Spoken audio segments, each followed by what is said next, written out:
be focusing today on or sharing some insight around is how do we spark innovation? How can we make sparks that are big enough that can light fires within your organization? And how do you fuel it? What studies have found is there are two things organizations are looking for from innovation. And number one is growth in revenue or sales numbers. That seems to be what they expect of innovation. And number two is some sort of increase in customer experience. There's many other things they want, but if you talk to leaders, these are the two that they want most, the innovation teams to do these two. Okay, so what does an innovation engine have in most of these companies? It has many things. It has an ecosystem of itself. There's teams, there's tools, there's frameworks, processes, there's experts, there's consultants, there's products we're dealing with that are getting innovated, and there's physical spaces. Companies have thought a lot about how do these teams sit, and obviously there's budgets. This is what I will refer to as an engine, and hopefully we can spark something in this. So it's quite a big engine that involves lots of people, lots of things, lots of money. What I'm really going to be talking, two things very simply, is what sparks, how can we ignite innovation in a company, that stuff that we already have going, how do you continuously spark it, not just spark it once a year or twice a year or when we suddenly have a budget to spend, but how do you continuously spark innovation in a company, and how do you fuel it? So this is the next part of the exercise where a lot of companies are very good at sparking it but not fueling it, and then we get fizzle out going on. So and I'm going to give you some angles on how do you spark it and how you fuel it. So definition, let's start with definitions. What's a spark? You sort of an electrical discharge that ignites an explosive mixture within an internal combustion engine. So it is something that is going to make that engine go crazy, and it provides a stimulus for a process or an event. So that's what a spark is. That's a dictionary definition. And then every engine needs a spark plug is what we call it. And this is by no means the only areas that you can get sparks from. But the two areas that I'm going to really focus in on is problems worth solving. And Sam and Nigel talked about, understanding the strategy. Why are we doing this? And really problems worth solving coming from your customers, and ideas worth investigating coming from your employees. And I just want to pause there for a second, because a lot of organizations also look at this the other way around. So, and there's nothing wrong with that, but 80%, it's probably the 80-20 rule. Imagine a lot of organizations today go to their customers to tell them what the next product should look like, or how they should do it, what the next pizza should be, but they don't get down to, well, customers really understand problems. Like, why do they want this pizza, or what do they want of convenience? Because they need to get to X, because they have a busy life. On the other hand, they go to their employees a lot of times talking problems, and that is what isn't working in our organization, what's a problem. And that tends to be great in a way to start a conversation, but that's not where the value of the employee set lies if we look at the 80-20 rule. One of a big innovative company of our century sort of talks about your most unhappy customers are your biggest source of learning.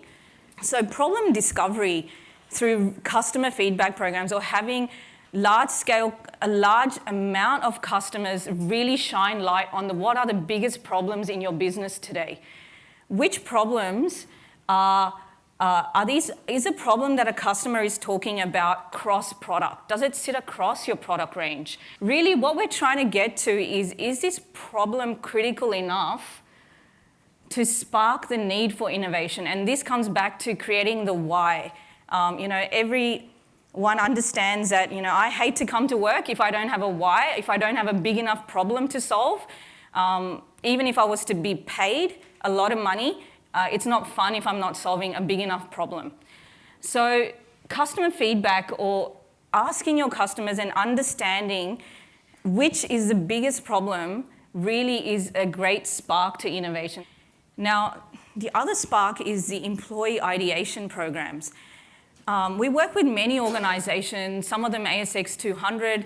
They all talk about getting ideas from their employees, but it is not at scale and it's not systematic. And There's many organizations where employees talk about the black hole of death, and I give my idea, and nothing's more demoralizing than an employee giving an idea, it going into a black hole, them then seeing a leader get up and talk about the same idea and almost looking like someone stole it. But just two people can actually come up with the same idea. That's not something unheard of. So every employee idea is worth investigating because they have a deep understanding of the customer problem. They have built out a gut feel about the organization, which is intangible over years of experience of their incentives are also aligned. You want to work for an organization that is doing great things, so why would you not give? So their incentive is more aligned to giving the right idea than even a customer's incentive to give you the right idea, because they have very little loyalty compared to your employees do. I'll talk about two of these, two companies that do this really well. Amazon, which someone has mentioned, and the Prime idea, Amazon Prime, which we know of today, we've heard many case studies of, came out of a software engineer in Amazon called Charlie Ward. And he gave this idea, and Amazon has a very active idea program on its internal websites in the way it talks to employees. And Charlie Ward came up with the idea of first suggesting having a super saver shipping, that this is probably going to make the barrier of a lot of people purchasing come down because they don't have to pay for shipping all the time. The result of which is Prime customers today are worth 150% more than a normal Amazon customer. So what started off as a spark pretty much became a bushfire very quickly. But it was capturing that spark which was important. The Post-it note, everyone's used it. Everyone sort of knows it's a bit legendary, so simple, but such a big success. The idea came from a scientist, and that was his primary role, to create innovative things. But the real value of the glue behind the Post-it note wasn't useful till another employee who had nothing to do with the innovation part of the business said, I need a bookmark and I'm struggling and I read a lot. And so the iteration of the idea from one employee to the other led to the Post-it note. And Post-its alone today capture $3.4 billion in revenue for 3M. Now, I think saying that was a bushfire is probably an understatement, but this is a value that companies can get out of getting a formal ideation program from each and every employee in its organization, because there's so much value sitting there that can spark a lot of innovation within a company. But how do you fuel the idea? And that's sort of the next stage of the organizations that do it well have also got this piece right. Coming back to definitions, fuel, what is fuel? Something that causes a fire to burn faster, harder, and sustain a flame. And that sustainability is probably, in the definition, the most important piece. How do you sustain innovation? I know every organization does have that challenge at some point, is from ideation to taking it to market, making sure we're sustaining it all the way to what you called, Nigel, sort of metric neutral, or getting it to profitability and things like that. So now we're going to sort of touch upon what fuels it from a customer and employee. The same things that spark it also have a strong play in fueling it. Some good news. A lot of studies have shown that there's no correlation between money spent on innovation and money earned on innovation. That's also the bad news for a lot of large organizations, that if you have large budgets, that alone won't get you this. It's good news for small organizations, it's not so good news for those with deep pockets. A recent study by Strategy and said there's no statistical relationship between R&D spend and financial performance. And there's also, R&D spend has not seen growth in sales numbers. So that's sort of, a lot of people believe that if they fuel the engine with money, it's actually going to drive innovation. So that doesn't work. Sources of fuel, and I'm going to give context again in terms of continuous customer feedback or getting metrics in very early on, and employee engagement. I think my colleagues before on stage talked that culture is important, employee engagement is important. Why and how would you do this if you were to fuel innovation? Take that spark all the way to the end to market.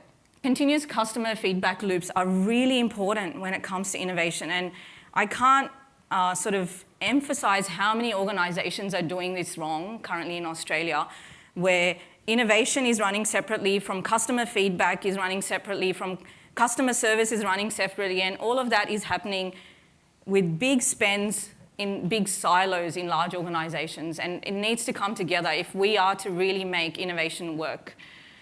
Why does it work? I mean, I'm not saying anything that's rocket science here. It really makes common sense. It allows you to fail fast and adjust course very fast. So a customer may have liked, I'll come back to the pizza example because we're heading to lunch, may have liked a certain crust but didn't like the sauce. Okay, let's move that hypothesis along and continue to fuel that innovation through that feedback loop. You get leading indicators very quickly. Before revenue hits, before profits hit, or the reverse, vice versa, customers will say and be vocal about how they're feeling. A large part of human-centered design and things like that talk about this, but how do you scale it across every type of customer and beyond focus groups to get this happening, to make sure you're learning really rapidly? It increases motivation. I mean, being part of some of these innovation exercises, sometimes the result is really far away, so humans need to continuously be motivated to be able to change course, to be able to steer the ship in the right direction, and customer feedback plays a key role. When you see a happy customer, you really get to see this. It continues to fuel the why. Employee engagement, you have to make sure your employees are going on the journey with you. So with innovation, it's a very emotional time. People are facing anxiety, excitement, many different emotions go through the innovation cycle. And having a tap on what your employees are feeling and why they're feeling that is really important. And is a particular silo feeling it, or is another silo? And that could really unearth where you're about to fail, and make sure you change that. Grocery retailer, really quickly, I'm running out of time. So they did do the supply chain innovation, and how they fueled it was 10 stores, and this was a cross-organization initiative. You can imagine what's involved. There's technology involved, supplier relationships involved, warehouse staff, there's frontline staff, there's store managers. They needed to make sure that as they rolled out this really multi-million-dollar innovation into fresh, all of this was actually working to plan. So they set out to continue to get customer feedback, the original idea that had sparked it. They didn't stop it while they were innovating to see if they were seeing improvements. They also started to seek employee feedback at the same time. How were they feeling through this innovative phase? The new training manuals that had come out, the new way the store was supposed to be set up. Is it working? Is it not working? And having these feedback loops really allowed them to successfully roll this innovation out to 400 stores and make smaller failures rather than large failures, and have no egos in the room because the customer was in the room with them. Amazon Prime, coming back to that example, it was feedback that fueled Prime. So it didn't start off as Prime. It started off as free Super Saver shipping. They got feedback. Amazon is a company that is built on feedback.